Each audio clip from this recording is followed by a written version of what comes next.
Ça faisait 7 ans que je n'avais pas prêché de l'église de Dieu de Pentecôte de Montfermeil. Et ça faisait à peu près un peu plus de 3 ans à Montfermeil tout court. C'est la première fois que je viens dans ce nouveau local. Et je veux vous parce que c'est super beau. Bravo au pasteur, bravo au comité, bravo à l'église. Je veux un visage paternel, pas fraternel, mais paternel. Le frère Arnel en face de moi, le frère Lussner en face de moi. Et c'est pour le pasteur Sénat et je veux vous remercier. Donc le temps est court, nous n'allons pas nous étendre en salutation, mais nous allons rentrer directement dans la parole. Que la miséricorde, la connaissance, la grâce et la paix vous soient données par notre Dieu et notre Seigneur Jésus-Christ. Que la miséricorde, la connaissance, la grâce et la paix vous soient données par notre Dieu et notre Seigneur Jésus-Christ. Paul, qui terminait son ministère, à son protégé, à son enfant dans la foi Timothée, et dans le 3e chapitre de son second épître, il a dit à Timothée que sache que dans les derniers jours, il y aura des temps difficiles. Nous vivons avec cette pandémie qui depuis des mois et des mois fait des ravages autour de nous. Nous avons perdu des proches, des amis, des connaissances. Et à nous les pleurons, nous les regrettons, nous vivons dans les souvenirs. Mais la parole de Dieu dit dans l'Ecclésiaste, au chapitre 3, verset 1er à 4, qu'il y a un temps pour tout sur les cieux. Il y a un temps pour pleurer et il y a un temps pour rire. Il y a un temps pour se laver et un temps pour danser. Nous avons confiance que malgré notre Dieu souverain, présent, omniscient, est seul capable de changer les temps et les circonstances, de changer la malédiction, de transformer la détresse en allégresse, de transformer la défaite en victoire. Nous savons que Dieu peut tout changer, qu'il est capable de créer la source d'eau en plein désert. C'est pourquoi le chrétien n'a la tête basse. Le chrétien est fixé vers le haut, parce que la foi regarde vers le haut. Les regrets et les soupirs regardent en bas. Les autour de nous, mais la foi regarde en haut. Alors, quelle que soit votre situation ce matin, quelle que soit notre situation ce matin, nous devons garder les yeux fixés vers le haut, parce que quel que soit le bas dans lequel nous sommes, nous ne pouvons pas tomber plus bas, nous ne pouvons que monter et progresser et aller de gloire en gloire et de victoire. Dieu nous a créés pour dominer, pour régner, pour être victorieux. Il veut nous émerveiller. De la bassesse, il retire le pauvre. Du fumier, il retire l'indigent. Pour le faire asseoir avec les grands de son peuple. Et ce matin,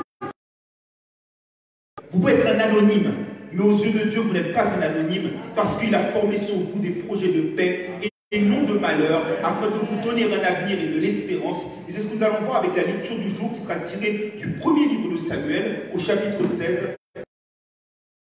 Je vous remercie de mettre debout à la gloire de Dieu.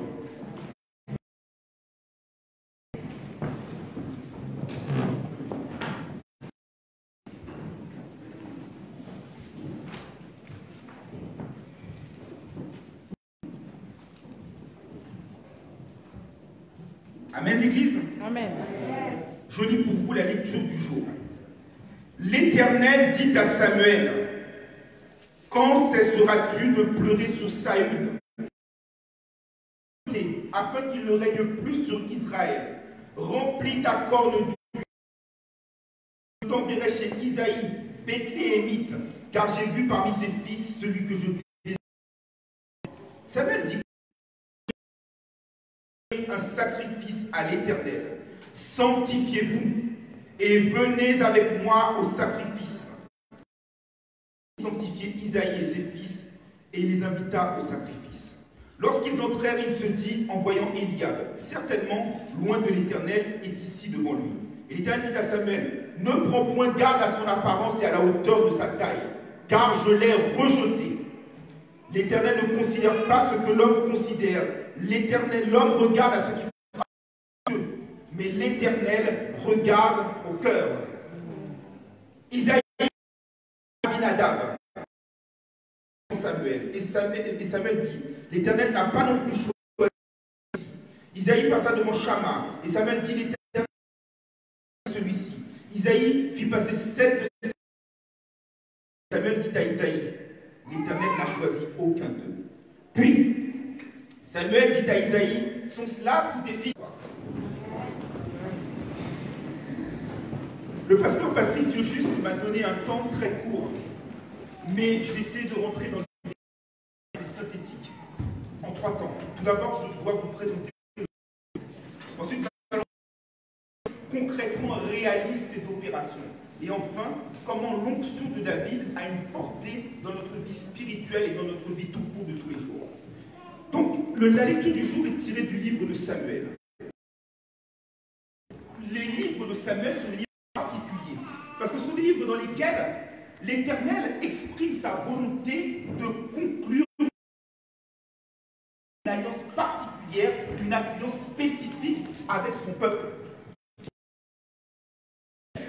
Et l'Israël, le peuple, et Dieu l'a exprimé par le biais de l'apôtre Paul, qui disait en 1 Corinthiens 1, verset 9, que Dieu est fidèle sur leur propre strictement rien faire, et que le peuple ne peut pas se débrouiller sans lui. Mais malgré tout, Adam, le virus du péché s'est introduit dans le monde. Il y avait une grande dépravation sur le plan spirituel, notamment du temps de Élie le sacrificateur en 1 Samuel 2, verset 12 à 26. À ce temps-là, la parole de Dieu était rare. En ce temps-là, la vision était rare. C'était un temps de sécheresse. Et Dieu, qui ne veut qu'aucun homme ne périsse, mais que tout parvienne à la repentance, va toujours vouloir nouer d'une manière ou d'une autre, retisser le lien. Veut conclure son alliance avec son peuple et lui donner une perspective. Dieu, vous comme moi, nous ne sommes que 30 de Samuel, mais non seulement dans le texte du jour, c'est la dernière fois que Samuel apparaît, mais en chapitre 25, on apprend que Samuel est mort. Samuel, lorsque Dieu veut nous émerveille parce que nous voyons les choses.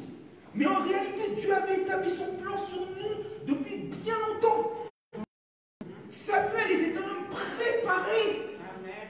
Sa maman était stérile. Ah, mes frères, vous êtes le premier pasteur de l'enfant. C'est vous qui devez l'enseigner à la maison. Et il n'avait pas fait ce travail avec Phinéas et son frère. Ils ont été vagabonds. Anne, en revanche, avait fait le travail, avait pris le chemin inverse avec Samuel. Elle l'a consacré à l'Éternel. Et lorsque l'Éternel a appelé Samuel, Samuel a dit cette phrase que vous, comme moi, en tant que serviteurs, servantes, nous devons avoir. Parle! Oui, ayons le sens de l'écoute. Nous émerveille avec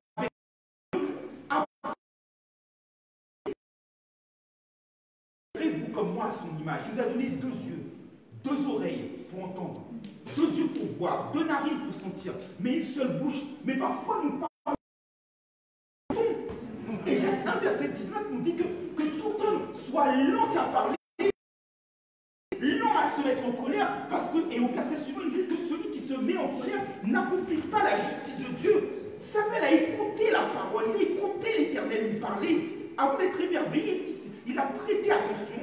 Et il a eu une attitude aussi, frère Arnel, de fidélité. Parce que dans Samuel 3, verset 19, il a dit que aucune de tes paroles, je ne laisserai. Quand le chat n'est pas là, les souris dansent, il n'y a plus d'autorité. Et les stupides sont devenus ravisseurs.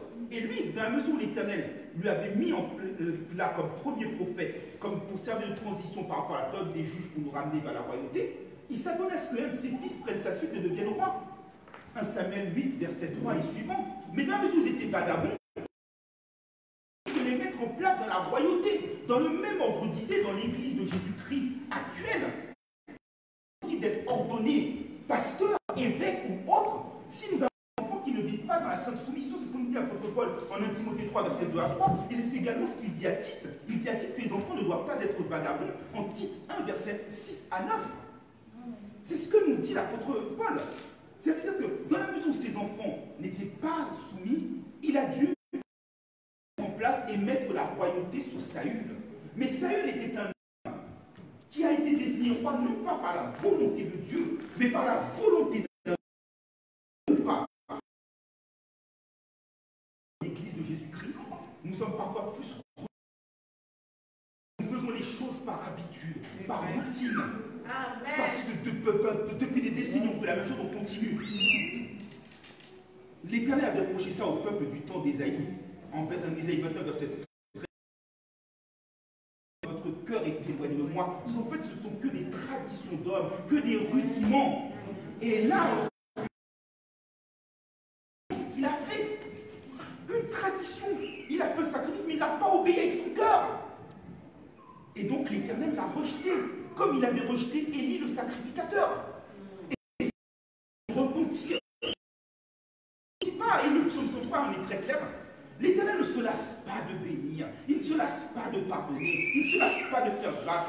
Sa colère dure un jour, mais sa bonté toute la vie. Mais Galates 6, verset 7 aussi est clair. On ne peut pas se moquer de Dieu. Ce qu'un homme a semé, c'est ce qu'il va moissonner. Et en l'occurrence, Saül s'est repenti, mais il était trop tard. Prenons garde. Amitié avec Saül. Et ça doit être que Saül puisse tenir, si je veux dire, pardonnez-moi cette expression, la baraque. Mais dans la mesure où Saül a été défaillant, Samuel a pleuré. Samuel se lamentait. Oui, mais l'Éternel te dit qu'il y a un temps pour pleurer, un temps pour rire, c'est ce que je vous disais en introduction. Mais l'Éternel vous dit aussi une autre chose, mes frères et sœurs en Christ.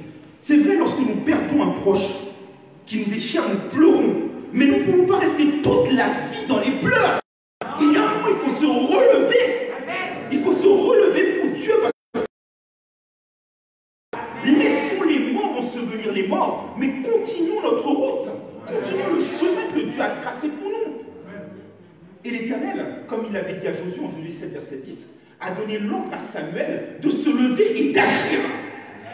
C'est bon, tu es déçu par Saül, tu as une déception, une trahison, mais arrête de rester dessus. Arrêtons d'être des chrétiens aigris, des chrétiens qui sont sans arrêt en train de ressasser le passé. Oui, tu as une déception, oui, tu as une malédiction, mais passe à autre chose maintenant. Prends un autre départ, passe à la seconde vitesse. Arrête d'être au point mort, mon frère, parce que Dieu veut t'aimer au chemin. Dieu veut concrétiser des choses avec toi, et c'est ce qui va faire l'objet de la deuxième partie de notre prédication. Alors, lorsque l'Éternel a envoyé Samuel, Samuel a eu peur. Parce que Samuel, spirituellement averti des choses de Dieu, savait pertinemment que le ministère, ou plutôt, pardonnez-moi, la royauté de Saül était terminée. Au pays, et on le voit aussi également, on l'a vu aussi dans les pays communistes. En général, les dictateurs, même s'ils savent que leur mandat, leur présidence, leur royauté, ou que c'est, est terminé, ils s'accrochent, ils prolongent les mandats. Et malheur à celui qui oserait venir les défier et leur dire que, écoute, il est temps de passer la main. Tel était le cas de Samuel. Quel dilemme il avait en face de lui. C'est comme si, par exemple, je m'excuse de cette métaphore, quelqu'un allait dire à Poutine, qui est président de la Fédération de Russie depuis plus de 20 ans, que c'est bon, il a fait son temps. Vous imaginez ce que c'est passé en Israël? Regardez, certains empoisonnés. Eh bien, Samuel était dans cette même situation, parce qu'il était espionné, exactement comme si, comme du temps de l'Union soviétique, par le KGB, ou même aujourd'hui par la CIA ou par le FBI. Saül savait que Samuel allait tenter de faire quelque chose, puisqu'il était en bisbille avec lui. Et donc Samuel ne savait pas quoi faire, Samuel ne savait pas quoi dire. Et pourtant, Dieu lui donne l'ordre. Que faire? Que faire lorsque l'on ne sait que faire? Samuel ne savait pas quoi dire. Samuel ne savait pas que. Mais je vais vous dire une chose qui fait que c'est dans ce sens-là que Dieu nous émerveille. Dieu nous émerveille parce que lorsque Dieu te donne une mission, pasteur, lorsque Dieu te donne une vision, pasteur, eh bien, frère Arnel, il te donne la provision avec. Si Dieu te dit d'aller faire quelque chose, c'est parce qu'il sait que tu es capable de le faire. C'est parce qu'il t'a donné les aptitudes pour le faire. Parce qu'il t'a donné les compétences pour le faire. Et non seulement il t'a donné les compétences, mais également, il ne t'a pas donné un esprit de timidité. Ou pour aller plus loin, il ne t'a pas donné un esprit de lâcheté, mais il t'a donné un esprit de force, d'amour et de sagesse. Ce qui fait que lorsque Dieu t'envoie quelque part pour faire quelque chose, tu n'as pas à avoir peur à dire que vais-je faire. L'apôtre Paul avait peur en Actes chapitre 18, verset 10, face au peuple de Corinthe. Mais Jésus lui a parlé en vision, parmi les 6 visions qu'il y a eu dans les Actes des Apôtres. Dans cette 3e vision, Jésus lui a dit, mais n'aie pas peur, parle, parce que je te protégerai, car ce que j'ai là, j'ai un peuple nombreux auquel il faut que tu parles. Et quand tu vois que Dieu te dit, n'aie pas peur, c'est parce qu'il te prépare à une destinée merveilleuse, parce qu'il prépare quelque chose de merveilleux pour toi. Il dit, ne crains point, dans 365 fois dans la Bible. Ça veut dire qu'une fois par jour, dès le matin, Dieu te dit, ne crains point. Ça veut dire que dès le matin, Dieu t'émerveille par sa protection. Et donc, il a donné à Samuel la puissance pour le faire. Mais attention, mes frères et sœurs en Christ, et c'est là qu'il faut faire preuve de discernement, de sagesse. Lorsque Dieu te donne une vision à transmettre à son peuple, à transmettre à son serviteur, à transmettre à quelqu'un, tu n'as pas à venir avec tes gros sabots. C'est parce que Dieu te donne la vision que tu dois te croire pour permis. Samuel a reçu la vision, pasteur Sénat, de dire à Saül de oindre un autre roi. Mais lorsqu'il est arrivé, ses gros sabots, qu'est-ce qu'il a dit? Il est venu en paix. Que nous dit Matthieu 5, verset 9? Heureux ceux qui procurent la paix, parce qu'ils seront appelés fils de Dieu. Tu dois venir déposer un message, mais tu dois être un messager de paix, pas un messager de guerre. Et Dieu lui a donné la vision, il a dit, annonce un sacrifice d'action de grâce. Exactement. Parce que quand tu portes le message de Dieu, tu ne peux pas t'attendre à être tranquille, tu vas être persécuté. Jésus, ce qu'il avait dit à ses disciples, il avait dit que, écoutez, en Matthieu 10, verset 16, vous êtes des brebis au milieu des loups. Soyez prudents comme des serpents et sages comme une colombe. Que fait le serpent? Le serpent, il est toujours en train de gesticuler, de tourner sa tête. Il ne va pas franchir comme ça. C'est ça. Tu dois apprendre à être prudent, à voir, à regarder à gauche, à droite. Et quand tu rentres, tu donnes ton message paisiblement. Qu'a fait Samuel? Dieu lui a donné une stratégie. Sacrifice d'action de grâce selon Lévitique 3, versets 1 à 5. Eh bien, Samuel a fait cela, il a apaisé le peuple. Il a été en mesure de pouvoir délivrer son message avec puissance et avec autorité. Mais attention, mes frères et sœurs en Christ. Le message que Dieu envoie ce matin aussi, c'est que l'Église doit savoir, pour être émerveillée par Dieu, comprendre les signes de Dieu. L'Église ne doit pas marcher, pasteur Patrick, pasteur Sénat, à contre-courant. L'Église doit éviter le court-circuit spirituel. L'Église doit être capable de recevoir ce vin nouveau. L'Église ne peut pas être une vieille outre, pardon. Discernement. Apprenez à avoir un esprit de discernement. Un historien qui s'appelait Georges Sayatona disait que celui qui ignore son passé, qui ne se souvient plus de son passé, ne manquera pas de le répéter. Autrement dit, ignorer l'histoire et elle se répétera.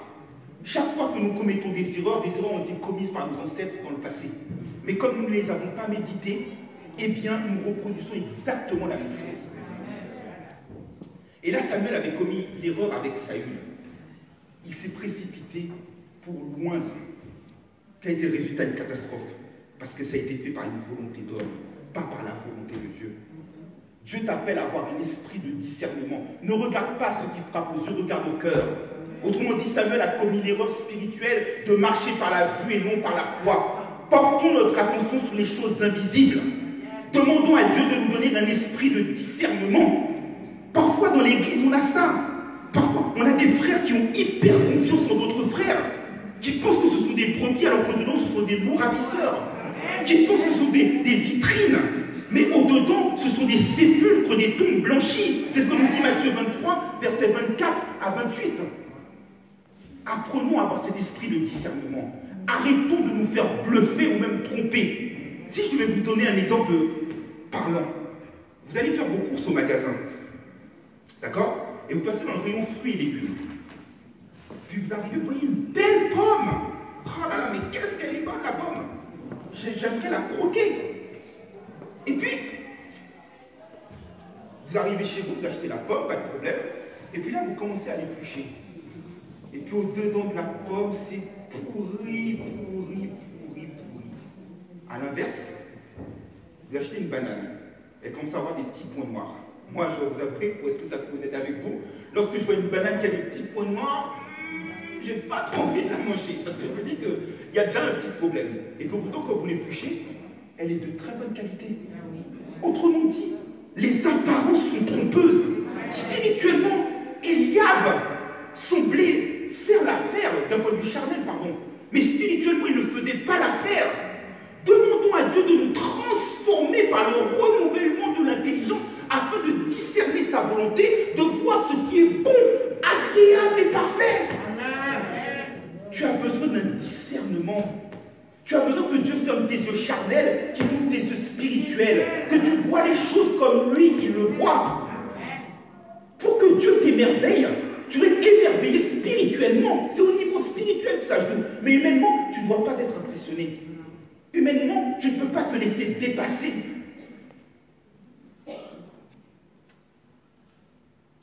Et je vais vous dire une autre chose encore. C'est aussi une leçon pour l'Église visible. L'apôtre Paul disait à Timothée, en 1 Timothée 5, verset 22, « N'impose pas les mains avec précipitation. Ne participe pas au péché d'autrui. » Et le drame qui fait que parfois, dans nos églises, ça tourne mal, c'est parce qu'il y a trop d'imposition des mains. Et je ne dis pas ça pour ici, je parle dans un cadre général. Trop d'imposition des mains avec précipitation. Je ne connais pas le témoignage de mon frère, je ne connais pas la vie de mon frère, mais hop, je lui impose les mains. Et un pasteur que je ne citerai pas pour éviter des représailles avait eu un jour, il y a quelques années, cette remarque qui était tout à fait pertinente. Il avait dit que de nos jours, c'est son terme, ce ne sont pas les miens, n'importe quel vagabond reçoit l'onction. N'importe qui reçoit l'onction. Non! Là, Samuel aurait fait cela, il aurait précipité, il n'y aurait pas eu de merveille. La catastrophe qui avait eu lieu avec Saül se serait reproduite. Parce qu'il se serait précipité pour imposer les mains à Eliab. N'impose pas les mains avec précipitation. Ne participe pas au péché d'autrui. Et si vous voulez avoir une preuve concrète, prenez 1 Roi, chapitre 13, versets 33 et 34, du temps de Jéroboam. Chaque personne qui voulait devenir être prêtre, pam, imposition des mains, pam, onction. Dieu est patient. Il ne dit rien dans un premier temps, il ne dit rien dans un deuxième temps, mais dans un troisième temps, et ça passait normal, ça passait à des limites, il s'est exprimé, et sa colère s'est abattue sur la maison de Jéroboam, et il l'a détruite. Autrement dit, ce qui au départ aurait pu être une merveille, est devenu un désastre. Parce que spirituellement, il n'y avait pas de place pour le Saint-Esprit, il n'y avait pas de place pour le discernement. C'est les hommes qui font les choses à leur manière, à leur façon, comme on dit nous familièrement les gens, mais qui n'a rien à voir avec Dieu. Et c'est pour ça qu'il faut être spirituellement connecté pour avoir la pensée du Christ, l'esprit de Christ, l'esprit de Dieu, et comprendre ce que Dieu nous dit. Nous, en quelque sorte, je parlais tout à l'heure de ce court-circuit pour nous raccorder. Quand Dieu veut étendre sa rallonge, qu'on puisse brancher la prise, être connecté à lui. David, mes frères et sœurs en Christ, David était le 8e enfant. Il a fait passer Eliab, il a fait passer Anakab, il a fait passer les uns et les autres. Non, c'est pas celui-là, non, c'est pas celui-là, non, c'est pas celui-là. David était le 8e. Certains commentateurs disent 7, non, c'est 8. C'est qu'il a fait passer ses 7 fils d'abord, et ensuite, il a fait venir David le 8e. En préparant ce message, Dieu m'a émerveillé, sans jeu de mots, mais sincèrement, parce que vous savez ce que c'est le chiffre 8 dans la Bible? Non, c'est pas l'infini. C'est le nouveau départ. Le chiffre 8, c'est le nouveau départ. Si tu veux que Dieu t'émerveille ce matin, tu dois prendre un nouveau départ avec lui. Tu dois prendre un nouveau départ, une nouvelle direction. Regardez bien, une semaine, c'est 7 jours. Dès qu'on arrive au 8e jour, c'est qu'on passe à une autre semaine. Et bien là, c'est exactement la même chose, Pasteur Patrick. 7 fils sont passés, On passe maintenant à autre chose. C'est quelque chose de nouveau. Et l'autre enseignement pour que Dieu t'émerveille dans ta vie, que Dieu m'émerveille dans ma vie, que Dieu nous émerveille, vous comme moi, soyons humbles. Soyons humbles. Et là, on a un double message d'humilité éternel ce matin. Dieu fait grâce aux humbles et il résiste aux orgueilleux. 1 Pierre 5, verset 6 nous dit également, revêtez-vous d'humilité, humiliez-vous sous sa main puissante et il vous élèvera au temps convenable. Lorsqu'il va te permettre de prendre de la hauteur, c'est là que tu vas pouvoir être émerveillé. C'est comme par exemple lorsque tu es tout en haut de la tour Eiffel, que tu vois Paris tout en bas, tu es émerveillé. Il va t'élever mais tu dois t'humilier. Et là, il y a un double message d'humilité. Samuel. Ah, Samuel. Samuel s'est conduit avec l'humilité que tout serviteur authentique de Dieu doit avoir. Le serviteur de Dieu doit servir Dieu, mais il ne doit pas se servir de Dieu. Je m'explique. Le serviteur de Dieu, frère Arnel, est là pour effectuer une mission précise, comme un intérimaire. L'intérimaire fait une mission hop terminée. Ou comme le taxi, il fait sa course hop terminée. Ton but, comme il est dit en Actes chapitre 20 par l'apôtre Paul, c'est d'achever ta course avec joie. Amen. C'est d'être un courtier spirituel. Que fait un courtier lorsque on veut faire un prêt immobilier? Le courtier est en relation à la banque prêteuse avec l'éventuel emprunteur. Une fois que les deux parties ont signé le contrat de prêt entre eux, que l'un rembourse à l'autre ou que l'autre fasse accorde un rabais ou quoi que ce soit, c'est plus son affaire. Lui, il les a mis en relation, hop, il disparaît de la circulation. Sur le plan spirituel, Samuel s'est comporté comme un courtier spirituel. Il a oint David. D'accord? Il a oint David. David a reçu l'esprit de Dieu. David est devenu en relation avec Dieu. Et hop, Samuel a disparu. C'est la dernière fois qu'on entend parler de Samuel. On parle de Samuel, comme je disais tout à l'heure dans le contexte. Mais c'est la dernière fois que Samuel a un rôle actif. Il disparaît de la circulation. Arrêtons de vouloir nous accaparer des places.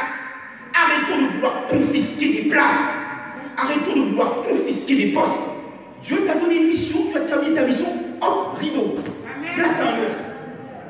C'est cela l'humilité. Il a compris qu'il n'était qu'un simple courtier. Il a compris qu'il n'était qu'un simple intermédiaire. Il a fini de faire sa mission, il arrête. C'est le premier message d'humilité que Dieu veut nous donner pour que nous puissions être émerveillés. Deuxième message d'humilité, c'est David. David, pasteur, était un inconnu. Un inconnu, c'est la première fois que David apparaît dans les Écritures. Il y a 44 chapitres de la Bible qui parlent de David. Mais c'est la toute première fois au verset 13 que David apparaît. C'était comme on disait, comme disait un film, Mister Nobody, que personne ne connaît. Dieu, tu es anonyme au Dieu des hommes. Mais Dieu t'émerveille parce qu'il te rend important à ses yeux, parce que lui, il t'avait déjà découvert, lui, il avait déjà formé des plans merveilleux sur ta vie. Mais David était là. Et qu'est-ce qu'il avait comme humilité? Ben écoute, David, il est là, il s'occupait des brebis. Exactement comme le prophète Amos, en Amos chapitre 7, verset 13 à 14. Amos il a dit, mais hey, moi je ne suis pas prophète, je ne suis pas fils de prophète. Et moi j'étais derrière mon troupeau, c'est l'Éternel qui m'a appelé, qui m'a dit, va prophétiser mon peuple. David était humble, il s'occupait de ses brebis, prendre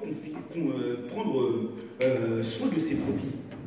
Et comment prendre soin de ses brebis? De les défendre notamment contre les loups dévoreurs, contre les ours. C'est pour ça que lorsque Goliath a voulu attaquer, les Philistins, par le biais de Goliath, ont voulu attaquer son peuple, David a pu répondre sans problème parce qu'il était habitué, parce que Dieu l'a préparé dans l'ombre, il l'a formaté, et alors que les autres étaient à la fête, lui, il en était exclu, il ne s'est pas plaint, il s'occupait de sa mission. Apprenons à être humble dans le service de Dieu. Parfois, Dieu peut te former, frère Arnel. Dieu peut te donner pour mission de simplement passer le balai dans l'église. Toi, tu penses que c'est parce qu'il t'abaisse, il t'abaisse spirituellement, mais il ne t'abaisse pas moralement, en ce sens qu'il veut voir comment tu vas gérer cette mission. Si tu es capable de parfaitement passer le balai, passer la serpillère dans l'église, il peut par la suite te donner des missions plus importantes. Confier pasteur de plus grandes richesses, si toi-même, dans les petites richesses, tu ne sais pas les gérer. Et l'humilité de David, c'est d'accepter que, aussi basse soit sa mission, aussi exclu a-t-il pu être, aux yeux de Dieu, il était important. Et chaque travail que Dieu lui donnait, eh bien, lui le considérait comme une mission capitale. C'est cela l'humilité. C'est le double message de l'humilité que Samuel et David nous envoient. Et puis, il y a un autre message, mes frères et sœurs en Christ. Il y a le message du secret. Vous savez, Dieu peut nous émerveiller et Dieu peut faire des miracles dans nos vies. Dieu peut nous permettre de triompher des combats, même les plus improbables. Mais vous savez, parfois dans un combat, le pire ennemi, c'est nous-mêmes. Je m'explique. Tu peux arriver et Dieu peut former des plans merveilleux dans ta vie. Il peut former des plans merveilleux dans ma vie. Il peut former des plans magnifiques. Mais vous savez qui est notre pire ennemi? C'est nous-mêmes. Et je vous expliquer comment. On parle trop. On parle trop.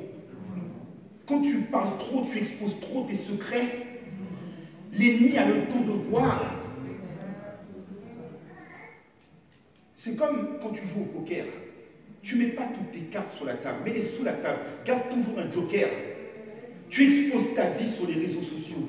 Tu exposes ta vie au téléphone. Tu racontes ceci, tu racontes cela. Et dans le film The American Gangster disait que le succès crée inévitablement des ennemis. Et si vous en voulez encore un autre exemple, regardez Joseph. Joseph a des grands projets. Mais à partir du moment où il a commencé à en parler, ses frères sont devenus jaloux de lui.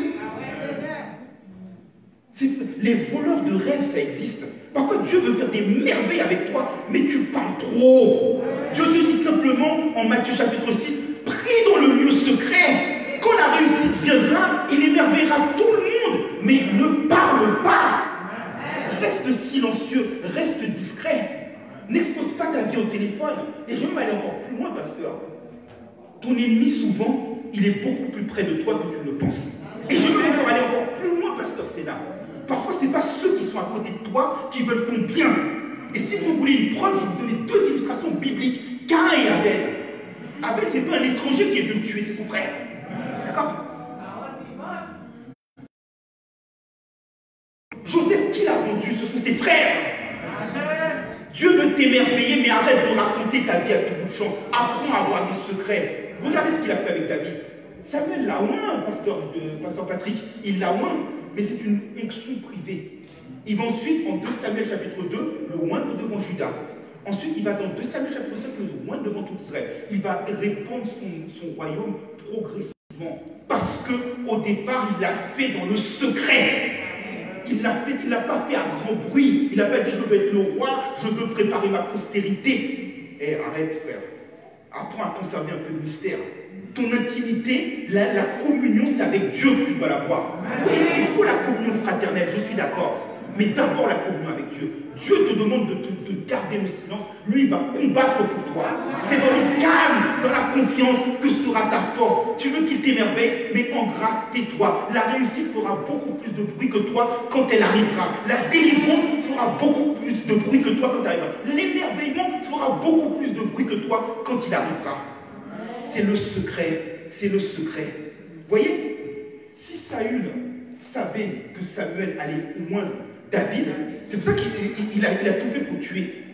D'accord? Et quand David est arrivé et que Saül l'a su, David est devenu son ennemi numéro 1. Ton succès ne fait pas plaisir. Je répète cette phrase encore une fois. Le succès crée inévitablement des ennemis. Donc garde le silence, garde l'unité, garde le secret. Et tu vas voir comment la gloire de Dieu va se manifester dans ta vie. Et ce qui va faire l'objet de la troisième et dernière partie de notre prédication. Comment Dieu fait-il des choses?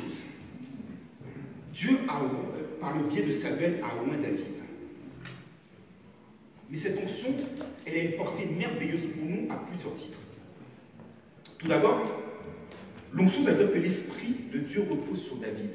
Dieu est avec lui. Si Dieu est pour nous, qui sera contre nous? David a une protection. David a une direction. David a une onction. Et en plus, non content d'avoir une onction, vous savez, mes frères et sœurs, nous emportons nos œuvres avec nous. Il y a des fois, pasteur Patrick, il y a une œuvre que tu vas faire, une bonne œuvre, elle va suivre tes enfants, elle va suivre tes petits-enfants, elle va se répandre de génération en génération. La Bible est extrêmement claire à ce sujet. Quand l'Éternel étend ses bénédictions sur Kastner, sur les enfants de tes enfants, tes petits-enfants, parce que tu as fait une bonne œuvre, ils vont être bénis, ils vont recevoir la protection que de par l'alliance que tu as fait avec Dieu ton Père. Ça te suit. David a fait une alliance. Pardon, je remonte avant David, pardonnez-moi. En Ruth, chapitre 4, verset 18 à 22. Parce que Ruth, qui était du Moabite, excusez Dieu peu, qui n'avait rien à voir avec le peuple de Dieu, et qui nous démontre que l'appartenance au peuple de Dieu se fait par la foi, pas par la nationalité, la culture ou la généalogie. Ruth a tellement fait de bonheur que ça a été béni. C'est passé par Isaïe. Isaïe est passé à Jessé. Jessé est arrivé jusqu'à David. David a vu l'Éternel conclure avec lui une alliance en 2 Samuel chapitre 7 versets 12 à 14. Et cette alliance-là, qu'a-t-elle fait? Eh bien, cette alliance fait que le royaume de David s'est étendu, le royaume de David s'est étendu, le royaume de David s'est étendu. Il est arrivé jusqu'à Jésus-Christ. Et Jésus-Christ lui-même, lorsqu'il a commencé, il a commencé en venant de Bethléem. Que signifie Bethléem en hébreu? Bethléem en hébreu signifie la maison du pain. Lorsque nous partageons, pasteur, la Sainte Seine, le pain de vie, celui qui mange mon corps, qui boit mon sang, demeure en moi et je demeure en lui et je le ressusciterai au dernier jour. Voilà la première merveille que Dieu fait, la maison du pain. David, comme Jésus, est sorti de Bethléem. Ensuite, Jésus a reçu comme David l'onction. Première prédication de Jésus dans la synagogue. Ésaïe 61 et Luc 4, verset 16 à 21. L'Esprit du Seigneur est sur moi. Il m'a oint pour annoncer une bonne nouvelle aux pauvres, pour libérer les captifs, pour que les aveugles recouvrent la vue, pour guérir ceux qui ont le cœur brisé, pour publier une année de grâce. Autrement dit, les on avait une sœur dans les annonces, la sœur Rebecca a parlé d'une sœur qui a été guérie. Eh bien, c'est ça l'émerveillement. Il a publié une année de grâce. Luc 4, verset 21 nous dit que ce temps est accompli. Mais parce qu'il a eu l'onction, cette royauté, cet émerveillement, c'est que même lorsque les docteurs te mettent plus mort que mort, Dieu va te ressusciter. Prenons l'exemple du pasteur Luc Saint-Louis, qui t'est donné pour mort. Et que aujourd'hui, sur les réseaux sociaux, tout le monde appelle le ressusciter. C'est ça l'émerveillement. Il a publié une année de grâce. Deuxième émerveillement, c'est qu'il est roi des rois et seigneur des seigneurs. Et de par le fait qu'il est roi et que nous sommes héritiers de Dieu et co-héritiers de Christ, nous avons aussi cette royauté, mais j'y reviendrai dans quelques instants. Mais avant ça, il a une chose. Comme David, il était berger. Il est berger. C'est lui, Hébreux 13, verset 20, que Hébreux 13, verset 20 appelle comme étant le souverain pasteur. Et donc, quelle est la conséquence? Vous comme moi, nous étions des brebis égarées. Nous errions, nous étions sans droit de cité, sans espérance, sans Christ, sans Dieu en Israël. Nous étions donnés pour morts et bons pour aller à la boucherie. Parce qu'il est venu en tant que berger, le premier émerveillement, c'est qu'il nous a arrachés de la puissance des ténèbres. Et personne ne pourra nous ravir de sa main. Amen. Et roi des rois, seigneur des seigneurs. L'émerveillement qu'il y a, c'est qu'il fait de nous des rois. Nous régnons. Un chrétien doit comprendre qu'il règne. Parce que Dieu lui a donné, il lui a restauré l'autorité, Dieu lui a restauré le potentiel, Dieu lui a restauré la domination. Il t'a donné, et ça c'est ce que les prédicateurs suivants vous exposeront, la puissance pour marcher sur les serpents. Quand l'ennemi veut essayer de te confondre et que tu n'as plus le discernement, que tu es un peu perdu comme Samuel, eh bien Christ t'a donné cette puissance pour que tu puisses voir clair. Sur les scorpions, toutes les paroles décourageantes quand tu annonces un projet, eh bien il te permet d'écraser. Sur toute la puissance de l'ennemi, rien. Tout ce qui est susceptible de nuire n'existe pas aux yeux de Dieu. Et Christ va aller encore plus loin, dans la mesure où il fait de nous un sacerdoce royal. Dans la mesure où il fait de nous un royaume de sacrificateurs. Il a lui-même dit dans sa parole, en Jean 14, verset 12, que non seulement nous ferons les œuvres qu'il a fait, mais nous en ferons même de plus grandes. C'est cela l'émerveillement. La grandeur de l'œuvre, le potentiel que Dieu te donne. On parle de forfait illimité, mais de par le fait que Christ est venu, qu'il est mort à la croix, qui nous permet de partager sa royauté, qui fait de nous un sacerdoce royal, qui fait de nous un royaume de sacrificateurs, nous avons un forfait illimité.